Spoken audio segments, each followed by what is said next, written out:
എല്ലാവർക്കും എൻ്റെ പുതിയ വീഡിയോയിലേക്ക് സ്വാഗതം.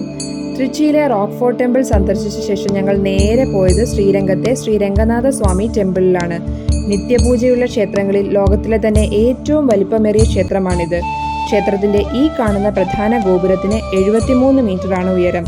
ഇതുകൂടാതെ മറ്റ് 20 ഗോപുരങ്ങളും ക്ഷേത്രത്തിന് ചുറ്റുമായി നിലകൊള്ളുന്നുണ്ട്.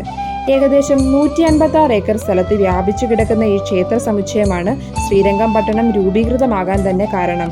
ഓരോ ഗോപുരങ്ങൾക്ക് കീഴിലും ശ്രീരംഗത്തെ തദ്ദേശവാസികളുടെ ചെറിയ ചെറിയ കച്ചവടങ്ങളും മറ്റും കാണാം. ക്ഷേത്രത്തിലേക്ക് ആവശ്യമായ പൂക്കൾ, മറ്റു വഴിപാട് സാധനങ്ങളൊക്കെയും കച്ചവടത്തിനായുണ്ട്. കാവേരി നദിക്കും കൊള്ളിടം നദിക്കും മധ്യയുള്ള ശ്രീരംഗം ദ്വീപിലാണ് ഈ ക്ഷേത്ര സമുച്ചയമുള്ളത്. ശ്രീരംഗത്തെ മനുഷ്യരുടെ ജീവിതം തന്നെ ഈ ക്ഷേത്രവുമായി അത്രയേറെ ബന്ധപ്പെട്ട് കിടക്കുന്നുണ്ട്. അതിവിടെ വന്ന് ഇവിടുത്തെ കാഴ്ചകൾ കാണുമ്പോൾ തന്നെ നമുക്ക് മനസ്സിലാവുന്നതാണ്.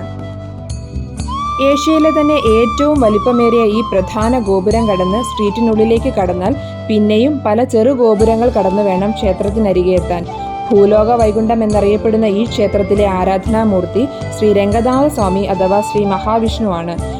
വൈകുണ്ഠവും സമുദ്രത്തിനടിയിലുള്ള സാങ്കല്പിക ക്ഷേത്രവും കഴിഞ്ഞാൽ ഭൂമിയിലെ തന്നെ ഒന്നാമതായി കരുതപ്പെടുന്ന പുണ്യസ്ഥാനമാണ് ഈ ക്ഷേത്രം. പാദരക്ഷകൾ വെളിയിൽ സൂക്ഷിച്ച ശേഷം ഗോപുരം കടന്ന് ഉള്ളിലെത്തുന്ന നമ്മളെ കാത്തിരിക്കുന്നത് അതിശയിപ്പിക്കുന്ന കാഴ്ചകളാണ്. ഈ കാണുന്നതാണ് ശേഷരായർ മണ്ഡപം.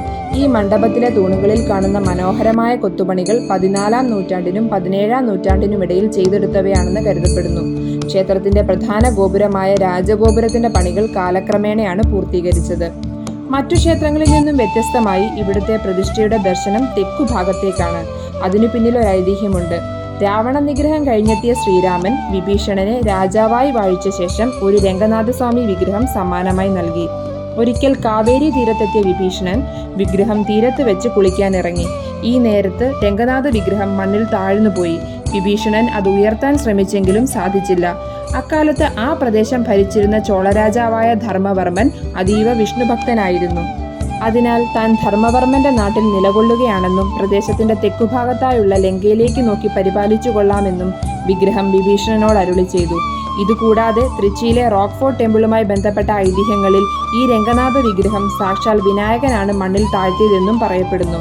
പിന്നീട് കാവേരി തീരത്തു നിന്നും വിഗ്രഹം കണ്ടെത്തിയ ചോളരാജാവ് ഈ ക്ഷേത്രം പണിത് വിഗ്രഹം അവിടെ പ്രതിഷ്ഠിച്ചു. പിന്നീട് വന്ന ഓരോ രാജവംശവും ക്ഷേത്രത്തിന് മാറ്റങ്ങൾ വരുത്തിയും പുതിയ പുതിയ കൺസ്ട്രക്ഷനുകൾ നടത്തിയും ക്ഷേത്രത്തെ ഈ കാണുന്ന രീതിയിലേക്ക് ആക്കിയെടുത്തു. ഈ കാണുന്നതാണ് 1000 തൂണുകളുള്ള മണ്ഡപം. ഇത് ഉത്സവ സമയത്താണ് തുറക്കുന്നത്. പൂർണ്ണമായും കരിങ്കല്ലിൽ നിർമ്മിച്ച മണ്ഡപവും തൂണുകളും.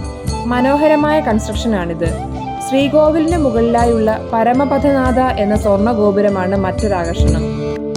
ക്ഷേത്ര മതിൽക്കെട്ടിനുള്ളിൽ ചെറു ഗോപുരങ്ങളും കൊത്തുപണികളാൽ സമ്പന്നമാക്കിയ മണ്ഡപങ്ങളും ചിലയിടങ്ങളിൽ മണൽ വിരിച്ചും ചിലയിടങ്ങളിൽ പച്ച പുല്ല് വിരിച്ചും ഭംഗിയാക്കിയിരിക്കുന്ന നടപ്പാതകളും അങ്ങനെ മനസ്സ് നിറയ്ക്കുന്ന കാഴ്ചകളാണ് ശ്രീ രംഗനാഥസ്വാമി ടെമ്പിളിനുള്ളിലുള്ളത്. ക്ഷേത്രത്തിൽ നല്ല തിരക്കും ദർശനത്തിനായി നീണ്ട ക്യൂ ഉണ്ടായിരുന്നതിനാൽ 500 രൂപയുടെ ടിക്കറ്റ് എടുത്താണ് ദർശനത്തിനായി കയറിയത്. 100 രൂപയുടെ ടിക്കറ്റും അതുകൂടാതെ ഫ്രീ ദർശനമുണ്ട്. പക്ഷേ സമയപരിമിതി മൂലം 500 രൂപയുടെ ടിക്കറ്റ് എടുക്കേണ്ടി വന്നു. എന്നിരുന്നാലും ശ്രീരംഗത്തെ കാഴ്ചകളും ശ്രീ രംഗനാഥ സ്വാമിയും മനസ്സിൽ മായാതെ നിൽക്കും. ഇനി തിരുവണ്ണാമലയിലേക്ക്. അവിടുത്തെ വിശേഷങ്ങളുമായി അടുത്ത വീഡിയോയിൽ കാണാം.